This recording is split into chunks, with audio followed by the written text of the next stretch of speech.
ह्या भाजीमध्ये हेच टाकलं पाहिजे ते नाही टाकलं पाहिजे, तर मंडळी असं करून मला जमणार नाही आहे. तुमच्या म्हणण्यानुसार जर मी भाजी बनवली तर मेसमध्ये मुली ताटच घेणार नाही माझ्याकडून, कारण की त्यांना जसं आवडतं तसंच मी बनवून देत असते. तुम्ही काय लोड घेऊ नका एवढा. त्यांच्या म्हणण्यानुसारच मी जेवण बनवत असते. त्यांना खूप आवडतं मी बनवलेलं जेवण, म्हणूनच ते माझ्याकडं जेवणाचे ताटं घेत असतात.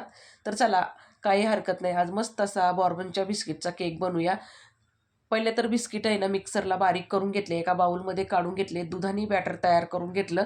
नंतर त्यामध्ये थोडंसं तेल टाकून मिक्स करून घेतलं आणि इनोचं पाकीट सोडून आहे ना त्याच्यावर दूध टाकून फेटून घेतलं चांगलं एकाच डायरेक्शनला. केक टीन तयारच करून ठेवला होता, त्याच्यामध्ये बॅटर ओतून घेतलं. प्रीहीट केलेल्या टोपामध्ये केक टीन ठेवून घेतला आणि वरतून झाकण देऊन 30 मिनिटं केक चांगला बेक करून घेतला. नंतर आता इथं केक आपला बेक झालेला आहे, साईडला काढून घेतला, थंड करून कट केला. मऊ लुसलुशीत जाळीदार केक तयार झाला. तुम्ही कसा बनवता ते कमेंट करून नक्की सांगा. धन्यवाद.